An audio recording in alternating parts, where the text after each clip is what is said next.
જય શ્રી કૃષ્ણ દર્શક મિત્રો, મારી યુટ્યુબ ચેનલ અમૃતવાણીમાં આપ સૌનું હાર્દિક સ્વાગત છે। આજે આપણે આ વિડીયોમાં સાંભળીશું દશામાની વ્રત કથા, પૂજા વિધિ અને તેનું મહાત્મય। જો આપને મારો વિડીયો પસંદ આવે તો ચેનલને લાઈક, શેર અને સબસ્ક્રાઇબ કરો, જેથી નવા આવનારા વિડીયોના નોટિફિકેશન તમને મળતા રહે અને મારા વિડીયો આપ સુધી તુરંત પહોંચી શકે। દશામાનું વ્રત અષાઢ વદ અમાસના દિવસે શરૂ થાય છે અને 10મા દિવસે પૂરું થાય છે।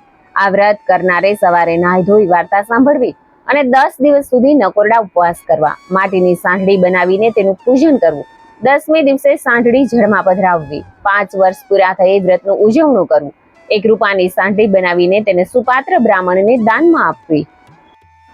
દશામાની વ્રત કથા। એક ગામમાં નદીના કિનારે રાજાનો મહેલ આવેલો। રાણી રોજ ઝરૂખામાં બેસે અને કુદરતી સૌંદર્ય જુએ।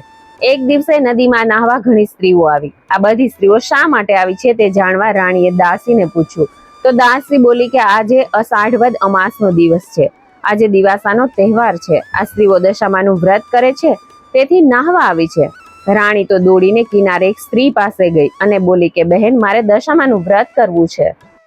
ભલી સ્ત્રી બોલી કે સારી વાત છે, એ વ્રત કરવાથી સુખ સંપત્તિ સાંપડે અને કષ્ટ હોય તો તે દૂર થાય છે। અષાઢ વદ અમાસ એટલે દિવાસાના દિવસે સવારે નાહી ધોઈને દશામાની કથા કહેવી અથવા સાંભળવી, પવિત્ર જગ્યામાં દશામાનું નામ લઈ કળશ સ્થાપવો, પછી 10 શેરના દોરવા લઈ અને 10 ગાંઠો વાળવી, તેને કંકુ લગાડીને હાથે અથવા કળશે બાંધી દેવાનો, કળશનું પૂજન કરીને દશામાની ભક્તિ કરવાની। વ્રત કરનારે 10 દિવસ સુધી નકોરડા ઉપવાસ કરવા પડે, એકટાણું કરે તો પણ ચાલે। 5 વર્ષ સુધી આ વ્રત કરનારને શ્રદ્ધા મુજબ ફળ મળે છે। આ વ્રતનો મહિમા એટલો બધો છે કે કહેતા પાર પણ ન આવે। રાણી મહેલે ગઈ અને રાજાને વાત કરી। રાજા બોલ્યો કે વ્રત કરવાથી ફાયદો શું છે? રાણી કહે કે મન પવિત્ર થાય, તન નિરોગી રહે, દુખિયાને ધન મળે અને વાંજ્યાને પુત્રનું ફળ મળે। રાજા કહે આપણી પાસે વિપુલ ધન છે, એમાં તને શું ઉણપ દેખાય કે વ્રત કરવા તૈયાર થઈ છે? રાજાના અભિમાની વચનથી રાણીને બહુ જ દુઃખ થયું। તેણે તો રાજા સાથે રીસામણા લીધા, આખો દિવસ ભૂખ્યા પેટે દશામાની ભક્તિ કર્યા કરી। રાજાએ દશામાની અવગણના કરી, તેથી દશામાના કોપથી રાજાનું રાજ્ય ખેદાન મેદાન થઈ ગયું। બાકી રહ્યું તે દુશ્મન રાજા રાજ્ય પર ચડી આવ્યો એટલે રાજા રાણી 2 કુંવરોને લઈ પહેરે લુગડે ચાલી નીકળ્યા। થોડુંક ચાલ્યા બાદ રાજબાગ આવ્યો, તેમાં બધા વિશ્રાંતિ ખાવા બેઠા। તે બાગના લીલા ઝાડો ભળભળ સળગવા લાગ્યા। રાણી સમજી ગઈ કે આ માઠી દશાનું પરિણામ છે। રાજાને પણ એવું જ લાગ્યું। પછી તેઓ ત્યાંથી આગળ વધ્યા। રસ્તામાં રાણીની સહેલીનું ગામ આવ્યું, ત્યાં રાણીએ ખાવા આપવા કહ્યું। ત્યારે છણકા કરીને તે બોલી કે જા આવે, છેક અહીં સુધી રોટલાની ભીખ માગવા તને લાજ નથી આવતી? રાજા રાણીએ દેવીને દોષ દેતા આગળ ચાલ્યા। કુંવરો ભૂખે તરસે આકુળ વ્યાકુળ થઈ ગયા। એવામાં એક વાવ આવી અને બધા તેમાં પાણી પીવા ઉતર્યા, પરંતુ પગથિયા એવા લીસા હતા કે બંને કુંવરો લપસીને વાવના અગાધ જળમાં ડૂબી ગયા। રાજા રાણી રડવા લાગ્યા। તેમણે પોતાની દશાનો દોષ કાઢ્યો। કલ્પાંત કરતા તેઓ આગળ ચાલી નીકળ્યા। રસ્તામાં રાજાની બહેનનું ગામ આવ્યું। રાજાને મનમાં થયું કે બહેનને મેં વારે તહેવારે ખૂબ જ કપડા દાગીના આપ્યા છે, તો તે જરૂર દુઃખમાં આશ્રય આપશે। રાજાએ ગામના પાદરેથી એક ગોવાળ સાથે બહેનને ઘેર પોતાના આગમનના ખબર કહેવડાવ્યા। બહેને સંદેશો સાંભળ્યો। તેણે બબડાટ કરીને થોડીક સુખડી માટલામાં ભરી, તેના ઉપર કોડિયું ઢાંકીને ચંદનહાર મૂક્યો, પછી લુગડાના કટકા વડે માટલીનું મોઢું બાંધી તે માટલી પેલા ગોવાળને આપીને કહ્યું કે હે ગોવાળ, મારા ભાઈ ભોજાઈને આ બધું આપીને કહેજે કે તમારે જ્યાં જવું હોય ત્યાં જાઓ। રાજાએ બહેનની ભેટ સ્વીકારી, પણ તેના વચનો હાડોહાડ લાગી આવ્યા। રાણીએ રાજાને કહ્યું કે નાથ, બહેનનું હેત જોઈ લીધું ને? આ તો સુખની સગી હતી, દુઃખમાં ભાઈ કોણ ને ભોજાય કોણ? જગતમાં બધી સ્વાર્થની સગાઈ છે। ગામના પાદર આવેલ ઝાડ હેઠળ બેસી રાજાએ માટલી ઉઘાડી તો કોડિયામાં મૂકેલો ચંદનહાર વીછી થઈ ગયો હતો। રાણીએ કહ્યું કે જોયું ને બહેનનું હેત? રાજાએ માટલી હલાવીને કોડિયાને વીછી સાથે દૂર ફેંકી દીધું। માટલીમાં જોયું તો સુખડીને બદલે માટીના ઢેફા હતા। રાજા સમજી ગયો કે બહેન કદી આવું હલકટપણું ના બતાવે, પરંતુ ભાગ્ય રૂઠ્યું કે તેથી આવું થયું છે। આમ વિચારી રાજા હિંમતથી પેલું કોડિયું વીંછી સાથે ઉપાડીને માટલી ઉપર ઢાંકી દીધું અને માટલીનું મોઢું બાંધીને તેને ઝાડની નીચે જમીનમાં દાટી દીધી। આગળ જતા તરબૂચની વાડી આવી એટલે રાણીએ વાડીના રખેવાળ પાસે તરબૂચ ખાવા માંગ્યો। રખેવાળે 2 તરબૂચ આપતા કહ્યું કે બહેન, અત્યારે તરબૂચ ખાવાથી આખી રાત ઓડકાર આવશે, માટે સવારે ખાજો ને જ્યાં જવું હોય ત્યાં જાજો.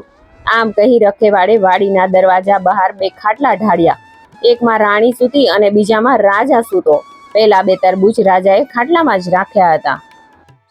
હવે બન્યું એવું કે એ પ્રદેશના રાજાના 2 કુંવરો શિકાર કરવા ગયેલા અને સાંજ સુધી પાછા ના ફરતા એ રાજાએ સિપાહીઓને કુંવરોની શોધ માટે દોડાવ્યા હતા. આ બાજુ રાજા રાણીના કમ ભાગે ખાટલામાં રાખેલા 2 તરબૂચ એકાએક ગુમ થયેલા કુંવરોના મસ્તક બની ગયા હતા. રાજાને આ બાબતની ખબર ના પડી. સવાર પડતા પહેલા રાજાના સિપાહીઓ શોધતા તરબૂચની વાડી આગળ આવી પહોંચ્યા. ત્યાં રાજાના ખાટલામાં ગુમ થયેલા 2 કુંવરોના લોહીથી ટરબોળ થયેલા મસ્તકો જોઈ તેઓ સમજ્યા કે આ માણસે કુંવરોને મારી નાખ્યા છે. તેથી તેમણે રાજાને પકડી લીધો. આ ધમાલમાં રાણી પણ જાગી ગઈ, એટલે તેણે પણ બંદીવાન બનાવવામાં આવી. બંનેને રાજા પાસે લઈ જઈ તરબૂચમાંથી બનેલા કુંવરોના મસ્તક બતાવીને કહ્યું કે મહારાજ, આ લોકોએ કુંવરોને મારી નાખ્યા લાગે છે. રાજાએ બંનેને કેદખાનામાં જુદી જુદી કોટડીઓમાં પૂરી દીધા. રાણીને ઘણીવાર મનમાં થતું કે મારા પતિએ દશામાના વ્રતની અવગણના કરી છે, તેથી જ કુટુંબના માથે દુઃખના ડુંગર તૂટી પડ્યા છે. માટે અષાઢ માસમાં દશામાનું વ્રત કરી અને માને રીઝવું.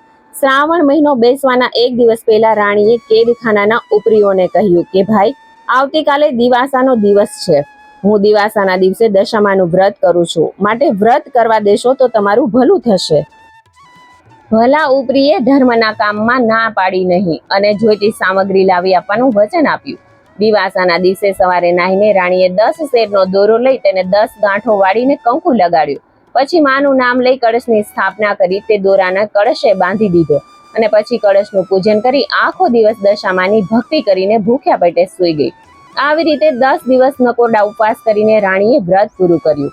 એ રાતના રાણીએ 10 મુઠ્ઠી ઘઉં ભરી માટીની સાંઢળી બનાવી અને સવારે નદીમાં પધરાવી દીધી. તે રાતના ત્યાંના રાજાને સ્વપ્નમાં દશામાએ આવીને કહ્યું કે હે રાજા, તે કેદ કરેલા સ્ત્રી પુરુષ તારા કુંવરોના હત્યારા નથી, પણ દૂરના રાજ્યના રાજા રાણી છે. માટે તેમને છોડી દે. તમારો કુંવર જે શિકારે ગયા હતા તે તેના મોસાળમાં છે. તેઓ કાલે સવારે હેમખેમ તારા મહેલે આવી પહોંચશે.